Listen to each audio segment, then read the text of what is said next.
We can talk about insurance companies that are using it for usage-based insurance, or even for things like mileage verification. When you renew your insurance and they ask you what's the mileage and you never remember, they know to read it from the cars.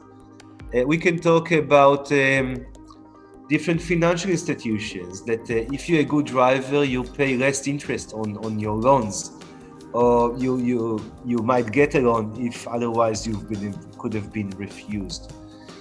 We can talk about, of course, all the EV ecosystem, to understand where to deploy new charging stations and to understand the status of the deployed charging stations, or just to understand what's the influence of the power of the charging stations on the power grid.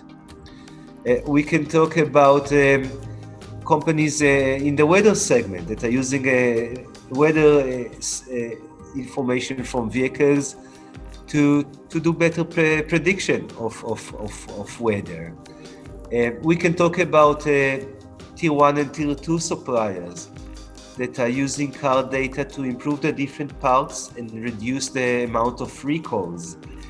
We can talk about energy companies that are using car data in order to learn a bit more about their customers, in order to manage better the fuel stations and the retail part.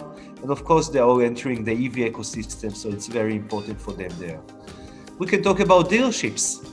Today, dealerships hardly have connected car data, which is a bit odd because this is where people come to buy cars. So think about a dealership that knows a bit more about the status of the car and can offer you extended warranty, and to know if to price it or to give it for free. Or even to do predictive maintenance to make sure that if you bought the car in the dealership, you also come to fix the car there by identifying the problem in advance instead of going to the independent workshop across the road. We can talk about parking services that are using car data. We can talk about all the concierge economy. Things getting shipped to the car. The FedEx box will come to the car, or the Amdocs box, or someone will come and fuel your car or clean your car. So all the ecosystem that is emerging around the vehicles is concierge services. Just a few examples from really hundreds of different use cases. I hope it helps. Thank you.